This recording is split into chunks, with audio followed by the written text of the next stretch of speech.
पर महाभारत का कोई एविडेंस है या इट इज जस्ट स्टोरी या माइथोलॉजी?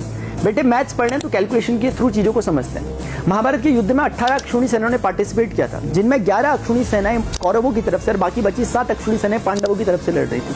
एक अक्षौणी सेना में लगभग 2,50,000 के करीब सैनिक होते हैं। आप इसमें घुड़सवारों, हाथी सवारों और सारथियों को भी जोड़ देते तो ये संख्या 2,62,440 के करीब जाती है। यानी अगर आप 18 अक्षौणी सेनाओं के हिसाब से देखोगे तो लगभग ये 40 से 45 लाख यानी कि 4 मिलियन के करीब ये संख्या आती है। अब आते हैं दूसरी तरफ। महाभारत के युद्ध के समय पूरे विश्व के लगभग आधे देशों ने पार्टिसिपेट किया था। उस समय वर्ल्ड पॉपुलेशन थी 20 मिलियन। इसीलिए हम कह सकते हैं कि लगभग 10 मिलियन लोग ऐसे थे जो युद्ध से डायरेक्टली इनडायरेक्टली प्रभावित हुए थे, जिनमें अगर हम 1:1 का रेशियो माने मेल फीमेल का तो 5 मिलियन महिलाएं और 5 मिलियन पुरुष रहे होंगे। अब क्योंकि इस युद्ध में 99% योद्धा मारे गए थे, इसीलिए ले देकर के 1 मिलियन पुरुष बचे और 5 मिलियन महिलाएं, यानी कि मेल फीमेल जो रेशियो आ रहा है वो है 1:5 का। अब आते हैं एक रिसेंट रिसर्च जो यूरोपियन रिसर्चर मोनिका कामरिन ने 2015 में की थी। वो बताती है कि there was a huge male gene bottleneck, बहुत बड़ा भारी अंतर वाई क्रोमोसोम में देखा गया। और जब उनका कैलकुलेशन निकलता है तो वो बताती है कि लगभग 7,000 साल पहले था, जो कि महाभारत का टाइम। जो रिलेटिव रेशियो है मेल और फीमेल का, जो रिलेटिव स्केल में रेशियो आता है वो उनके अकॉर्डिंग अगेन 1:5 आया, जो कि मैंने अभी आपको कैलकुलेशन बताया। और तीसरी सबसे इंपॉर्टेंट और चौंका देने वाली बात है, ये जो वाई क्रोमोसोम का जो डिक्लाइन हुआ था